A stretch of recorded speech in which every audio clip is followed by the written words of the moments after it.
Antigamente, antes da internet, o louquinho da esquina era o louquinho da esquina. Ele ficava lá na esquina, falava as idiotias dele, não tinha nenhuma repercussão. Né? Hoje, o louquinho da esquina, o que ele fala pode ser lido e assistido em qualquer país do mundo. A gente vive a adolescência da internet. A gente vive um período de adolescência da internet. As pessoas passaram a infância, que descobriram para que servia os seus órgãos genitais e agora estão transando loucamente sem pensar em consequências. É muita informação, então as pessoas são largas como o oceano e rasas como um pires, né? Tem opinião sobre tudo, mas não consegue aprofundar sobre nada. Os cordeirinhos claros andam com os cordeirinhos claros, os cordeirinhos escuros com os cordeirinhos escuros e os cordeirinhos do meio com os cordeirinhos do meio. Esse vassalo sujo da búlgara vermelha. Aí os leitores, como é que você permite uma coisa dessa? O cara tá te insultando no teu blog, falando, não, olha direito. Ele faz uma sátira do reacionário padrão. Tem um pessoal, o Rebola, o blog dele como é que é? Vermelhos não, o Rebola. Faz um bom contraponto. Sempre uma semana antes do primeiro turno das eleições, ou uma semana antes do segundo turno, surge uma denúncia bombástica. Aí ele fala, não, eu voto no sujeito, ele é bom por isso, por isso, por isso. Aí o outro fala, não, esse cara é ladrão e fez isso, isso, isso. Aí vem o outro cara e fala, não, mas ele é bom por causa disso, disso, disso.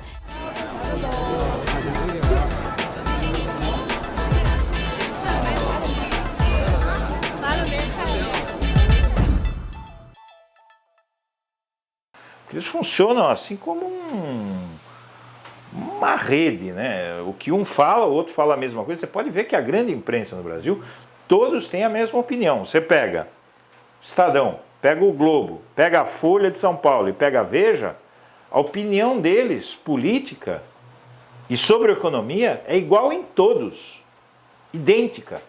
Então, claramente, né, esses esses agentes, né, jornalistas, né, ligados às organizações tradicionais e colunistas, né, da grande mídia, eles de fato têm o poder de iniciar a discussão política. Né? E eles têm uma estratégia, eles se retroalimentam uns aos outros. Né? O blog é uma plataforma para emitir opinião, né? É um diário, ele nasce como um diário pessoal. E no jornalismo ele assume rapidamente um formato em que o jornalista ele pode trazer não apenas aquilo que ao longo do dia dele, do cotidiano dele, acha interessante, acha relevante, ou seja, ele filtra. É o espaço do eu no jornalismo. É aquele espaço onde você pode exercer sua opinião, você pode construir enquadramentos pessoais sobre como pensar e como abordar as questões políticas. Ganha agora uma dimensão multimídia, ganha agora uma dimensão mais interativa. Em alguns casos, haverá um grupo econômico, como Estadão ou Folha, que vai apoiar e vai colocar um blogueiro no seu espaço. Eu era repórter já de política do Correio Popular, fazia a coluna do Checkmate interinamente, mas eu não era colunista. Não tinha espaço para escrever tudo que eu tinha no Correio Popular. Aí o Correio me ofereceu, eles mudaram o site, eles fizeram uma reestruturação no site do Correio e aí eles me ofereceram um blog. Não são blogs, eles têm um formato de blog, mas eles estão inseridos dentro de grandes portais de internet. Chama blog, poderia chamar de coluna, poderia chamar de qualquer coisa. Eu acho que um blog, ele tem muito mais a característica pessoal do autor. Autoral, ela tem eles têm a linguagem deles, muitas vezes chegam até a escrever na primeira pessoa, tal, fazer o discurso deles na primeira pessoa, mas eles são todos manietados por regras. Eles, por exemplo, dificilmente esses jornalistas respondem a um leitor. Se eu contratar um assistente, perde o caráter do blog, que na verdade é a minha visão de mundo. Né? Não é uma linha de pensar, mas para atender tal pessoa, não, se eu não posso responder o meu leitor, então eu não quero que ninguém responda.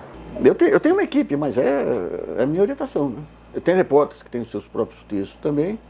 E tem material dos comentaristas, que são deles, né? Assinados e tudo aí.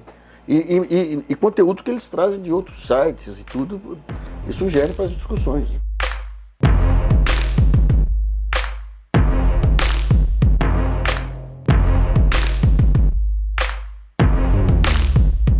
Então a blogosfera seria um universo onde você tem os blogs propriamente dito, juntamente com milhares de pessoas que acessam aqueles blogs e que compartilham, na verdade, esses conteúdos nas redes sociais, nas diversas redes sociais, como o Facebook, como o Twitter, né? Tem um site aí que me contratou como colunista, que é o Brasil 247, e os leitores também eles ajudam a financiar a despesa do blog, gasta muito com telefone, deslocamento, então a gente tem umas despesas, mas dá lucro. Onde todos eles menos ganham dinheiro é em blog. Tem um tal de Brasil 247 que eu chamo de Brasil 171. Né? Esse é sistemático, basta ter qualquer fala, eles abrem a área de comentários com gente de a pior espécie, que xingam, atacam, caluniam, até ameaçam de morte, gente de primeira. Tem também um senhor, tem lá o Luiz Nassif, que nós já tivemos alguns debates interessantes. Hoje a minha principal atividade jornalística é o blog, né? Minha coluna sai em alguns jornais aí, mas é subproduto, é o blog que é o ponto central aí. É possível viver de blog, sim. É claro que as pessoas olham e falam, Sakamoto, tá fácil. Eu estou há 8 anos escrevendo praticamente todos os dias, né? Então não é fácil, mas é possível.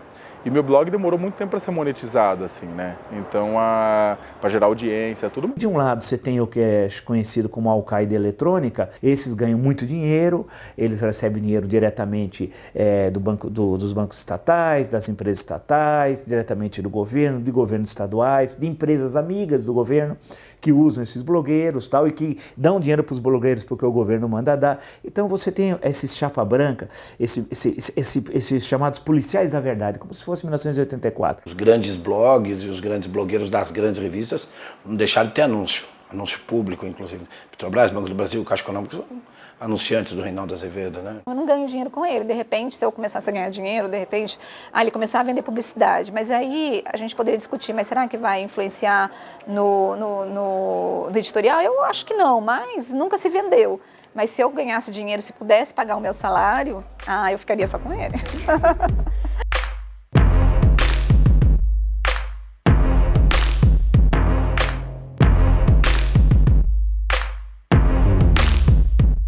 Os que mais têm afinidade intelectual comigo, José Roberto de Toledo e o Ricardo Noblat. São os dois autores que têm uma visão crítica de alguns excessos dessa esquerda brasileira e tem uma visão também crítica com relação a alguns excessos da direita. Eles se situam, na minha visão, ideologicamente ao centro. Eu duvido que um fã do Noblat ou do Reinaldo Azevedo vai ler Azenha. Não vai ler Azenha.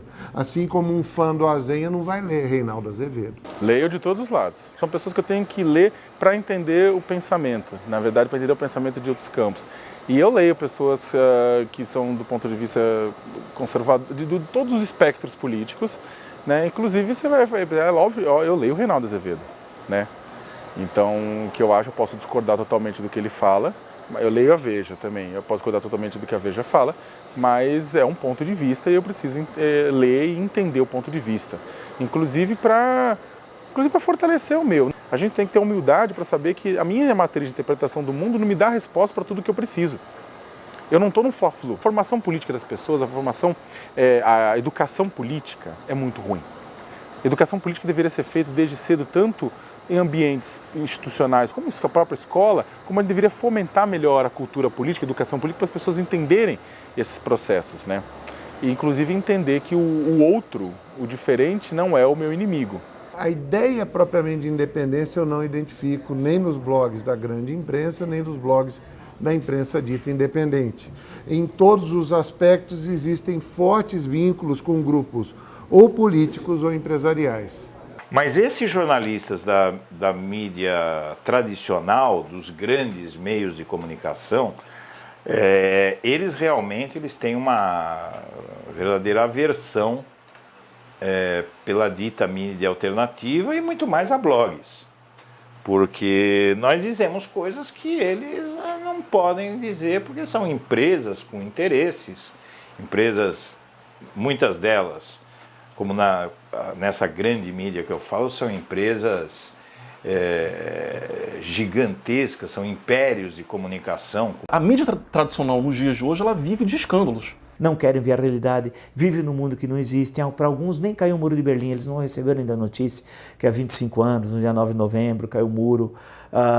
Então, e não há debate político, é uma seita, é uma coisa religiosa, não há nenhum questionamento, nenhuma dúvida. Eles são os fundamentalistas da política. E se tivessem poder absoluto e sonham ter, certamente eles já tinham fuzilado os seus opositores, entre os quais eu. Né? O público fica contente quando você admite que você errou, porque ele fala, poxa, eu posso confiar nesse cara. Mas não como faz a grande mídia, porque eles dão uma manchete em primeira página para acusar e o desmentido depois, ou a retificação, sai uma notinha lá embaixo, na última página do jornal. A interpretação, ela sempre está carregada de um pouco de opinião. E ela também tem que se basear em informação. Então, a melhor palavra para definir, melhor substantivo para definir é a interpretação, porque ela carrega os dois sentidos que estão ao lado dela. Você está pegando esse caldo, essa sopa maluca da internet, hipertélica, com muita informação, gerando desinformação, você faz uma seleção e interpreta para o seu leitor.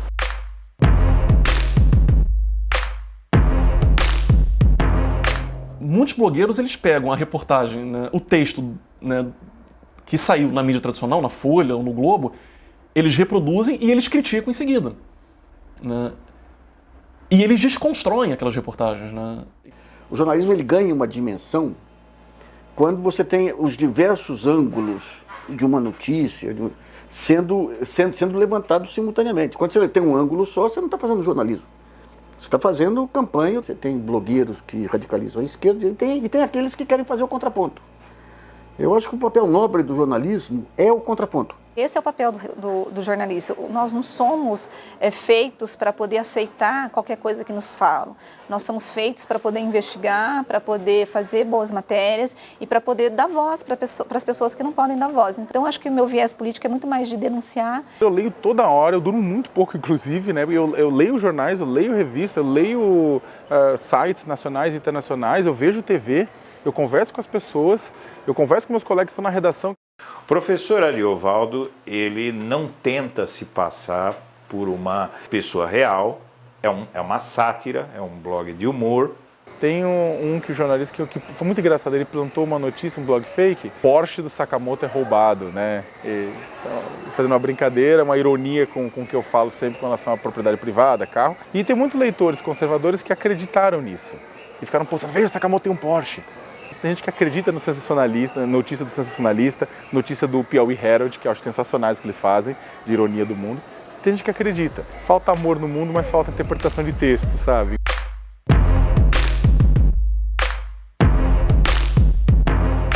Muitos blogueiros pecam por excesso de opinião e pouca contextualização. Seria talvez interessante, mesmo num ato de defender um ponto de vista, escrafunchar números, contextualizar questões jurídicas, questões de ordem as mais variadas. Às vezes, quando você tem 100, 200, 500 mil comentários, são muito mais não se trava necessariamente um debate, é muito mais uma discussão surda. O debate mais qualificado, ele está na página do Facebook ligado ao blog. As pessoas trazem argumentos, discutem, debatem. Da mesma forma, o Twitter também é um pouco mais qualificado do que aquela enxurrada de comentários no blog. Porque as pessoas fazem de tudo para destruir ponte, para destruir a capacidade de diálogo, seja de um lado ou de outro. Você pode fazer a sua opção de mundo sem tapar os ouvidos, fechar os olhos para as outras opiniões. Você não consegue ver uma posição contraditória da Carta Capital na Carta Capital e você não consegue ver uma posição contraditória da Veja na Veja. Eu não gosto de blog que não tem espaço para antítese. Mesmo os de esquerda, hiper mega dogmáticos, que não conseguem enxergar o óbvio, ou pelo menos permitir que as pessoas contestem aquilo, eu tenho dificuldade de seguir. Porque daí vira seita, né? E seita não é bom nem para um lado, nem para o outro, não é saudável. Ela tem que ser permeável, ela tem que debater. O que eu gostei de blog é que, assim, você faz a notícia, só que a notícia é feita a 4 mãos. Você joga um negócio lá, aí tem uma outra pessoa comentando e vai elaborando e vai falando que não concordou. Então é meio que um espaço de debate e isso é bacana. Ontem eu publiquei 3 posts. Só em curtidas no Facebook foi mais de 30 mil entre todos os posts ali, curtida, compartilhamento, essas coisas. Mas o Analytics me dá aí de impressões, em época normal, 700, 600, 1.000, 700, 800. Agora, na época da eleição, ele deve estar batendo aí 1,5 milhão, isso mês, né? De impressões. Mas depois da eleição cai. O Dória é um fenômeno da internet. Quer dizer, um vendedor de peça de carro que começou a fazer movimentos contra a mídia, depois passou a escrever, mas virou um colunista apreciável aí, né? Ele é militante, ele não nega isso. Nem sei quem é, graças a Deus. Eles se acham importantes, mas eles são inexpressivos. Falsificam até a audiência dos blogs, com robotizado e tal. Eles não valem nada, não valem inclusive nem na audiência.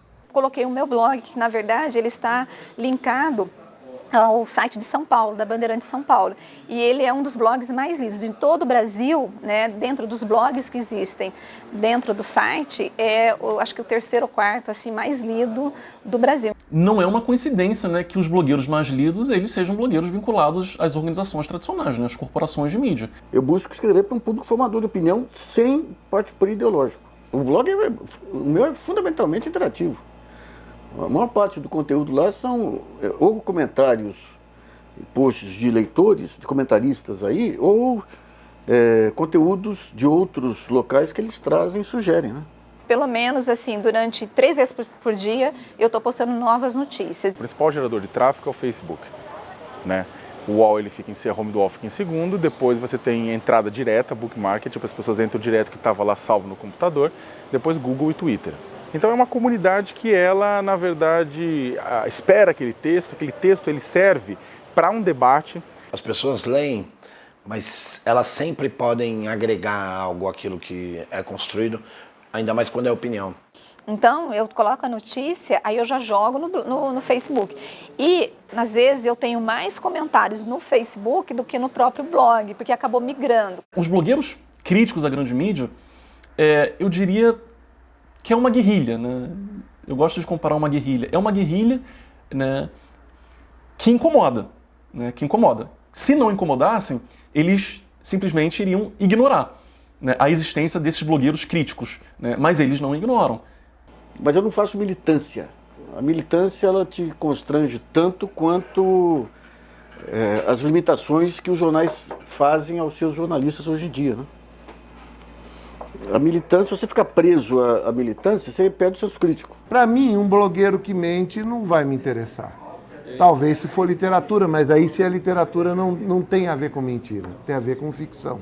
Tem muitos blogs aí que são blogs profissionais de ataques, né? Está cheio de valência, claro, que xingo, agride, ameaço. Eu, por exemplo, já fui obrigado a fazer alguns boletins de ocorrência e tal. Se eu fosse montar um blog hoje, eu reduziria ao máximo a possibilidade de anonimato. Tem muitas vezes eu sei que fala, olha, eu sou fulano de tal, eu apreciava as suas coisas, mas agora tenta me passar por comentarista de carne e osso. O Twitter tem isso. O Twitter você tem hoje um conjunto de ataques. Quando você vai no cara que te atacou, ele tem 50 perfis que ele segue e tem 5 que seguem ele. Daí você olha, aquilo lá é fake, né? Cada um pode utilizar o estilo que melhor lhe aprover. Eu acho que melhor convier. Acho que isso é uma questão de estilo. O que não é uma questão de estilo é quando você mente, quando você utiliza de dados errados. Mas depois ela arca com as consequências se essa mentira causar danos a uma outra pessoa e ela foi processada por isso. A blogosfera é muito positiva porque ela ampliou o potencial de difusão de visões de mundo distintas. O campo da comunicação está muito mais fragmentado, então as pessoas elas vão passar a acessar cada vez mais esses blogs, compartilhar. Se ela não gostar de um blog específico, ela vai para outro blog, né?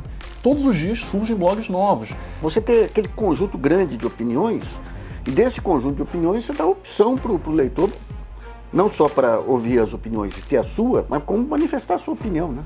Não temos esse traquejo do debate político, mas eu acho que por pior que seja tudo isso, essa nojeira que tem nessa coisa, é melhor, é bom. Eu até fico satisfeito, pior se fosse o silêncio, porque o silêncio é a ditadura, que é o sonho desses blogueiros, é ter ditadura. O sonho deles é uma ditadura ao estilo Cuba. que o blogueiro tem que tomar muito cuidado para ele não ser partidário, para ele não ter, eu falo da opinião, mas uma opinião responsável, né? Que você consiga demonstrar, mas você não pode ser leviano. E o que a gente percebe é que nessa blogosfera, nessa fase da blogosfera, a gente tem muitos blogs que são montados só para poder atacar as pessoas. E eu acho que esse tipo de blog, ele não é jornalístico, ele não é ético e não deve existir.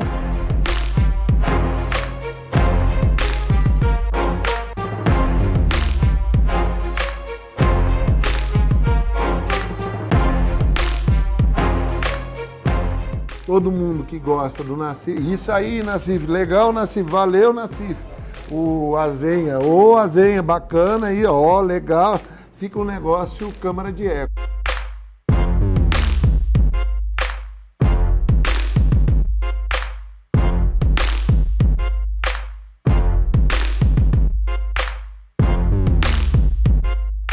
Coturno noturno.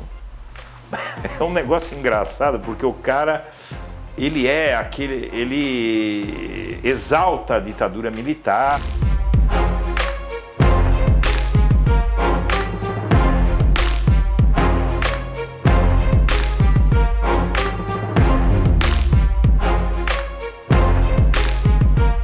Você organiza o pensamento de um lado, de uma posição diferente da minha e coloca aquilo de uma forma que eu possa entender e criticar.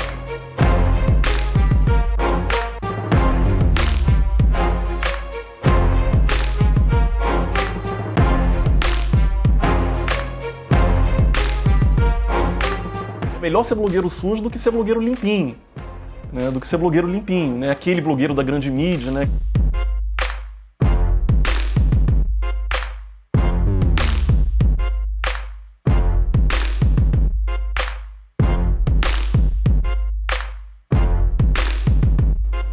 É um jornalismo que em 2010 ele mostrou aí o uso da manipulação da informação do mesmo modo que a internet tem também.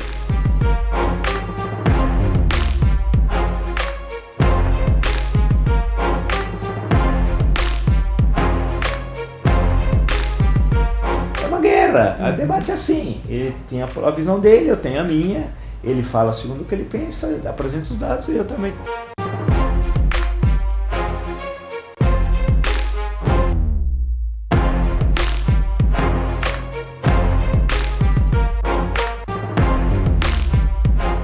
Tinham que ter muita responsabilidade sobre o que eles escrevem, porque muita gente lê e se influencia pelo que eles fazem.